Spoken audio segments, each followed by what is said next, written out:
Hi guys, welcome to my YouTube channel Science Classes by Diksha Jain.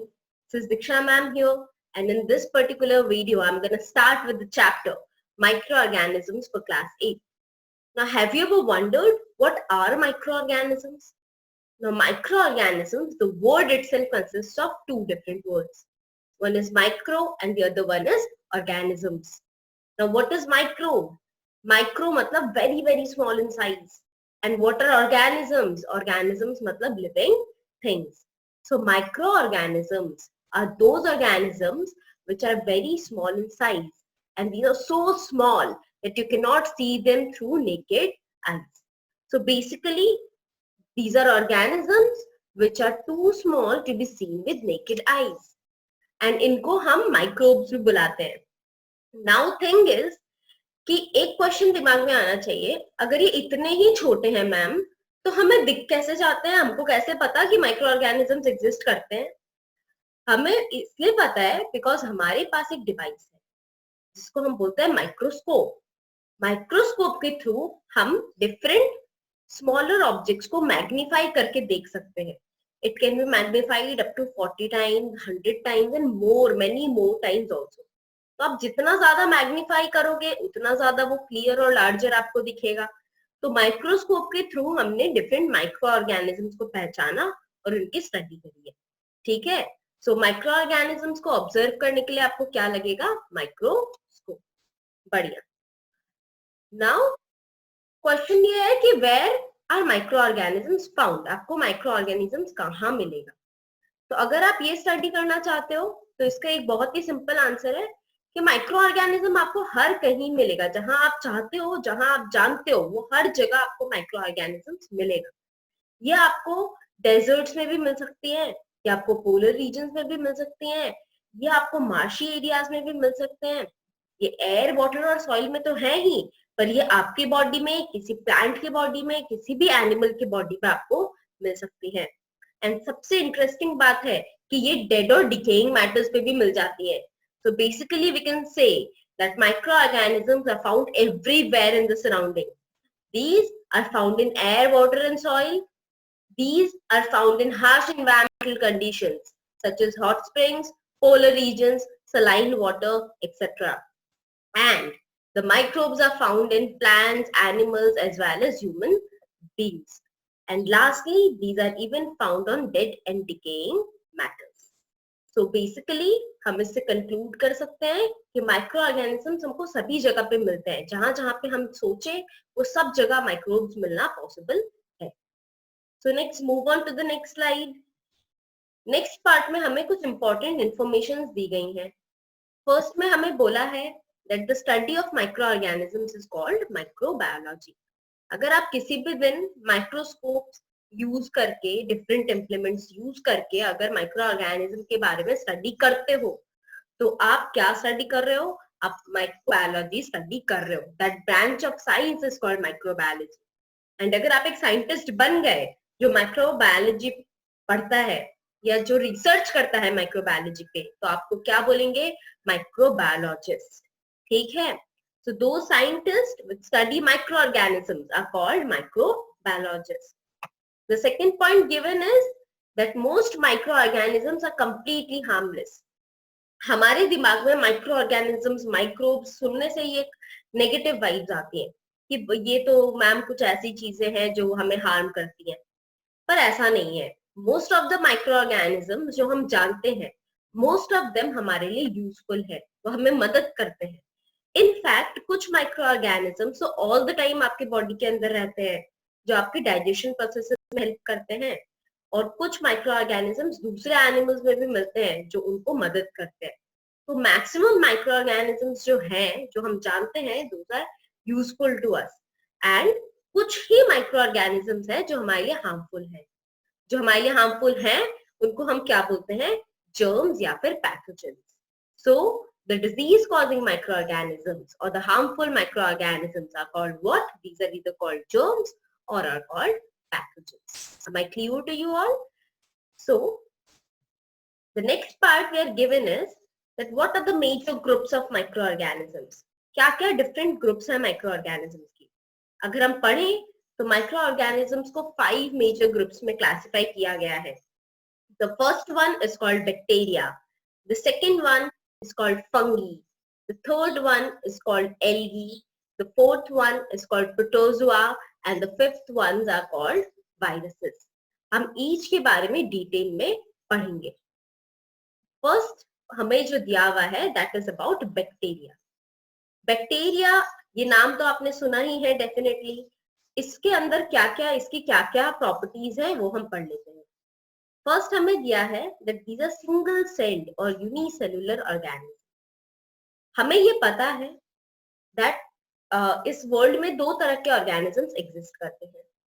कुछ ऐसे हैं जिनमें एक ही सेल है और कुछ ऐसे हैं जिनमें एक से काफी ज्यादा नंबर ऑफ सेल्स हैं. तो जो ऑर्गेनिजम्स एक ही सेल से बने हैं उनको हम बोलते हैं यूनिसेलुलर ऑर्गेनिज्म, और जो एक से ज्यादा सेल से बने हैं उन्हें हम बोलते हैं मल्टीसेलुलर ऑर्गेनिज्म. बैक्टीरिया जो है these are unicellular in nature, मतलब ये एक ही सेल से बने होते हैं. Next point is that these are larger than viruses. Micro organisms में भी कंपैरिजन है. माइक्रो ऑर्गेनिजम्स डिफरेंट साइजेस के होते हैं. सबसे स्मॉलेस्ट माइक्रो ऑर्गेनिज्म जो है वो वायरसेस है एंड बैक्टीरिया उनसे बड़े हैं, मतलब these are the second smallest microorganisms. Third given to us is that these are prokaryotic in nature. Prokaryotic मतलब कि इनके सेल्स में वेल डिफाइंड न्यूक्लियस नहीं है.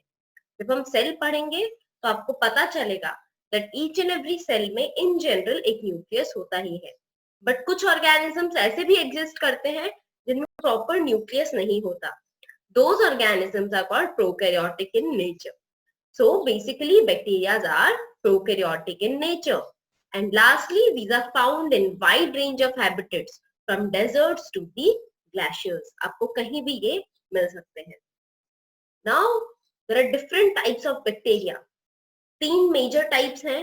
एक है bacilli जो रॉड शेप के होते हैं. ये अगर आप ठीक से देखो तो यहाँ पे आपको कुछ रॉड शेप स्ट्रक्चर्स दिख रहे हैं. ये सब एक एक बैक्टीरिया है और जितने भी रॉड शेप बैक्टीरियाज होते हैं उन्हें हम एक ग्रुप में क्लासिफाई कर देते हैं जिनका नाम है bacilli. Second is cocci. Cocci मतलब those organisms, those bacteria which are spherical in shape. आप ये डायग्राम में देखो बहुत सारे छोटे छोटे बैक्टीरिया आपको दिखेंगे जिनका शेप स्फेरिकल है, तो इन्हें हम कॉकी बोलते हैं. And the third group is spirilla which are spiral shaped bacteria. इधर भी आप देखिए अगर तो ये स्पाइरल शेप्ड के बैक्टीरिया है. तो स्पाइरल शेप जिन भी बैक्टीरिया का होगा उनको हम किस कैटेगरी में ऐड कर देंगे? In the spirilla category. So basically there are 3 types of bacteria, bacilli, cocci and spirilla. ठीक है. Bacilli are rod shape, cocci are spherical shape and spirilla are spiral shape. The next category of microorganisms that we have is fungi or fungi. Fungi, these can be unicellular or these can be multicellular. ये interesting है. इनमें से कुछ जो है वो unicellular है, जैसे yeast तो बहुत ही common है. ब्रेड्स में हम उनको यूज करते हैं. डिफरेंट फूड प्रोडक्ट्स बनाने में ईस्ट का काफी यूज होता है, जनरली बेकरी प्रोडक्ट्स. ईस्ट के बारे में आपने सुना होगा. नेक्स्ट आर मल्टीसेलुलर, जैसे bread moulds and mushrooms. Mushrooms तो कंज्यूमेबल होते हैं. बहुत सारे मशरूम्स जो है वो एडिबल है, तो मशरूम्स आपने देखा ही होगा. यूनिसेलुलर का एग्जांपल है ईस्ट. मल्टीसेलुलर का कॉमन एग्जांपल है mushroom. Next are that multicellular fungi are made up of hyphae. Now what are hyphae? Hyphae are thread like thin structures. जो मल्टीसेलुलर फंजाई है या फंगी है उनमें बहुत सारे लंबे थ्रेड जैसे स्ट्रक्चर्स हैं. वो थ्रेड जैसे स्ट्रक्चर्स को हम क्या बोलते हैं? Hyphae. Third point given to us is that इनका मोड ऑफ न्यूट्रिशन 2 अलग अलग हो सकता है. First is that they can be saprophytic in nature and second is that it can be parasitic in nature. अभी सैप्रोफाइटिक और parasitic मतलब क्या? सैप्रोफाइटिक मतलब कि वो पर्टिकुलर ऑर्गेनिज्म डेड और डिकेइंग मैटर्स पे फीड कर सकता है. अगर ऑर्गेनिज्म मरा हुआ है, सपोज प्लांट, एनिमल या कुछ भी, तो उसके ऊपर अगर वो फीड करेगा तो उन्हें हम सैप्रोफाइट बोलेंगे. एंड अगर कोई ऐसा ऑर्गेनिज्म है जिसके ऊपर या अंदर आप रह रहे हो, और उसे ही कंज्यूम कर रहे हो या उसके पार्ट ऑफ द बॉडी को कंज्यूम कर रहे हो, तब आपको पैरासाइट बोलेंगे। तो जितने भी फंगी हैं वो इधर सैप्रोफाइटिक है या फिर वो पैरासाइटिक नेचर के होते हैं। Am I clear to you? यहाँ पे एक डायग्राम दिया हुआ है मशरूम्स का। These are example of multicellular fungi. Other than this, 3 और एग्जाम्पल्स है मेरे पास। एक है ईस्ट, ये अभी अभी हमने पढ़ा कि ये यूनिसेल्युलर स्ट्रक्चर्स हैं जो आपको यूनिसेल्युलर फंगी है। सेकंड ब्रेड मोल्ड्स, ये हमने अभी जस्ट पढ़ा है कि ये मल्टीसेल्युलर फंगी है। एंड ये आपको कहाँ मिलेंगे? ये आपको ब्रेड के सरफेस पे मिलेंगे। अगर आप ब्रेड को मॉइस्ट करके वार्म कंडीशंस में 3 से 4 दिनों के लिए रख दो तो आपको वहां पे ग्रे पैचेस मिलेगा। अगर वो जो ग्रे पैचेस को अगर आप स्टडी करते हो अंडर द माइक्रोस्कोप तो आपको कुछ ऐसे स्ट्रक्चर्स वहां पे दिखेंगे और इन्हीं स्ट्रक्चर्स को हम क्या बोलेंगे? Bread mould. Am I clear to you? इनको हम राइजोपस भी बुलाते हैं। राइजोपस इनका साइंटिफिक नेम है। Third given to us is penicillin. Now penicillin is an antibiotic जो इन्हीं से ही डराइव हुआ है। पेनिसिलियम एक्चुअली इनका नाम है। पेनिसिलियम और penicillin is used for preparation of antibiotics and it is again a type of fungi. The next category given to us is algae. Now what about algae? Algae आपने जरूर देखा है। ये देखिए, ये एक वाटर बॉडी है जिसपे ग्रीन कलर का ऐसा पैचेस है। आप जनरली अगर किसी पॉन्ड या लेक के पास जाते हो जिसमें वाटर काफी स्टेगनेंट है मोस्ट ऑफ द टाइम से, तो वहां पे आप ये देख सकते हो कि वहां ग्रीन पैचेस के स्ट्रक्चर्स फॉर्म हो जाते हैं। या अगर आप रेनी सीजन में स्टोन्स को, रॉक्स को ऑब्जर्व करो जो कंटिन्यूअसली अनटच्ड हैं for from a long period of time, उनपे भी ग्रीन कलर के छोटे छोटे स्ट्रक्चर्स ग्रो हो जाते हैं। वो structures those are nothing but algae. ठीक है, तो हम बोल सकते हैं that these are those organisms which are either found in water bodies or are purely found in moist regions. Next is that these can be unicellular or these can be multicellular in nature. आपको याद रखना है कि algae of unicellular kind उनका example है Chlamydomonas and multicellular का example है स्पाइरोगाइटा. The third point given to us is that these are green in color and contain chlorophyll. ये तरह के माइक्रो ऑर्गेनिजम्स जो है ये ग्रीन कलर के होते हैं और इनके पास क्लोरोफिल होता है. अब अगर क्लोरोफिल है तो आप जानते हो कि वो फोटोसिंथेसिस कर सकते हैं, तो उनको बाहर से खाने की कोई जरूरत है नहीं. तो इसीलिए हम बोल सकते हैं दैट एल्गी जो है वो ऑटोट्रॉपिक होता है in the nature. Am I clear to you? So about algae, these are found in water bodies and other moist areas. These are unicellular or are multicellular. These are green in color and contain chlorophyll and thereby these are autotrophic in nature. Very good. देखिए, ये 3 diagrams हैं, 3 pictures हैं, 3 different algae के. Chlamydomonas अभी अभी हमने पढ़ा, ये किस तरह का एल्गी है? यूनिसेलुलर या मल्टीसेलुलर? बताइए. These are unicellular. Yes.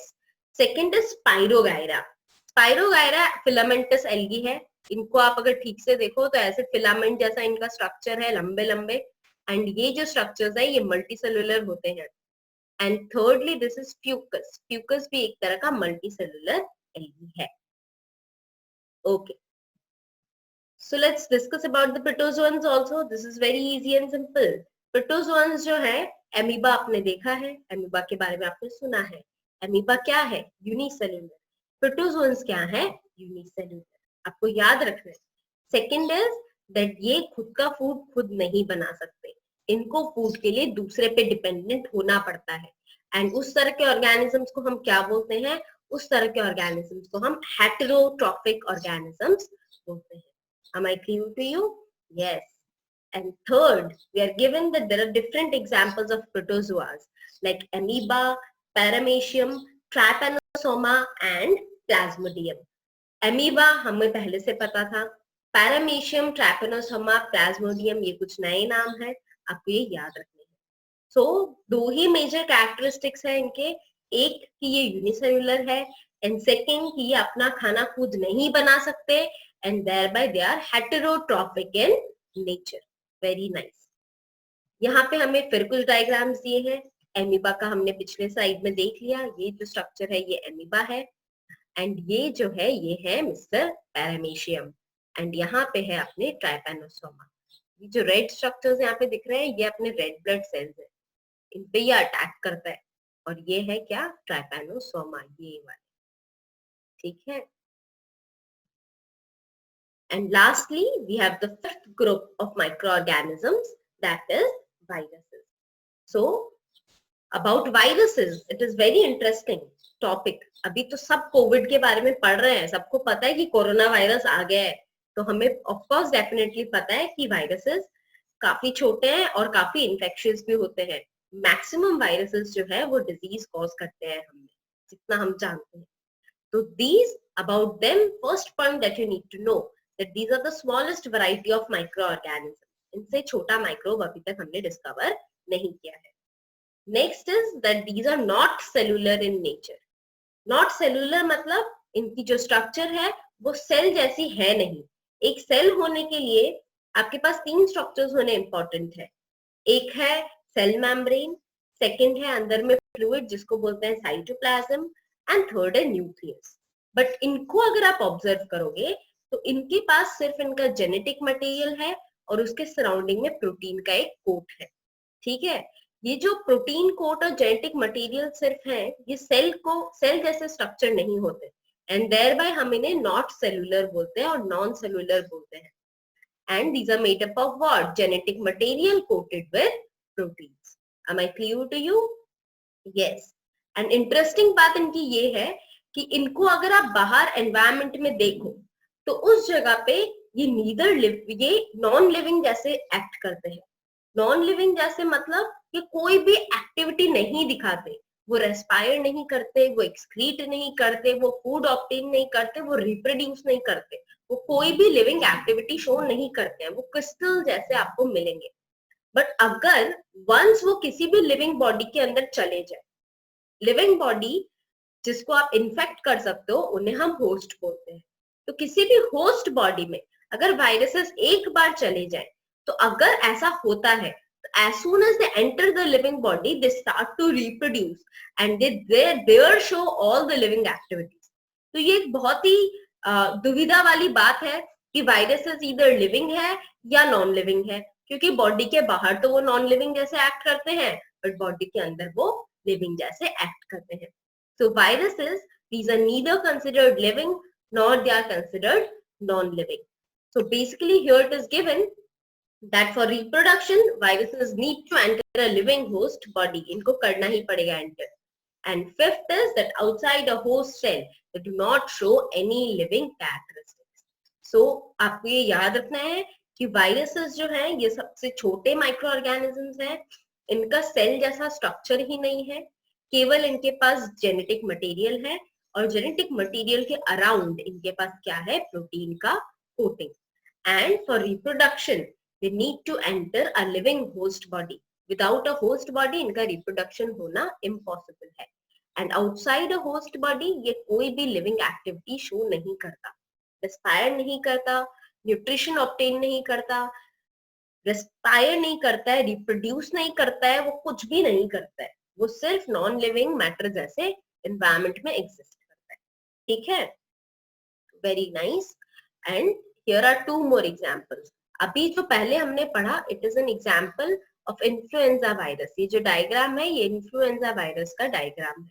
कुछ नेम्स आपको याद रखने हैं। फर्स्ट वाले है इन्फ्लुएंजा वायरस, सेकेंड अपने को मिल गया बैक्टीरियोफेग। ये देखिए इनका एक हेड है और बॉडी से फिर 6 डिफरेंट अपेंडेजेस जैसे स्ट्रक्चर निकल के आ रहे हैं, पर ये बहुत ही छोटे हैं। ये जो हम डायग्राम्स देख रहे हैं ये बड़े बड़े माइक्रोस्कोप से ऑब्टेन किया हुआ डायग्राम है, तो इसीलिए हमें ये क्लियर दिख रहा है। इन नॉर्मल एनवायरनमेंट हमें ये दिखता भी नहीं।